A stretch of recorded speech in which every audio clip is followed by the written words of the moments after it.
right, so you might notice with this problem, we actually have different denominators. So we've got to find a common denominator here.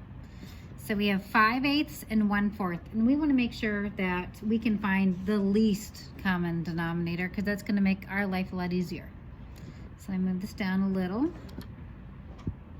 All right, so one strategy you're going to see that I do is I kind of make columns here, and I will do that. I can do it over here. So I have denominators 8 and I've got 4. So I'm going to do 8 and I can do 4. And then I'm going to list all the multiples because we want to find, basically, you'll hear least common denominator or least common multiple. It's the same thing.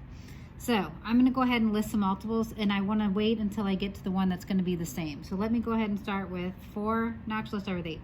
8, 16, 24, and I'll just do a few. I'm going to do 32. We'll stop there. And I have 4. Multiple of 4 is 8. So I can actually already stop because I have 8 and I have 8. And there won't be any denominator that could be smaller here for 4 and 8. So I'm going to come over here. I'm going to make like a new template.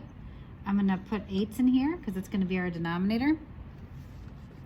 And then this is where we have to figure out, okay, how can I get from 8 to 8?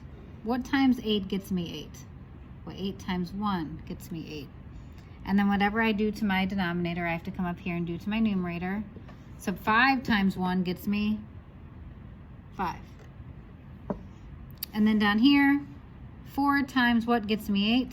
4 times 2 gets me 8. And then next to this, I come up here, 1 times 2 gets me 2. And then I just add them up. So now I have common denominators, and now I just have to add my numerator. So 5 plus 2 is 7. And then I leave my denominator the same. So 7/8 would be my final answer for this.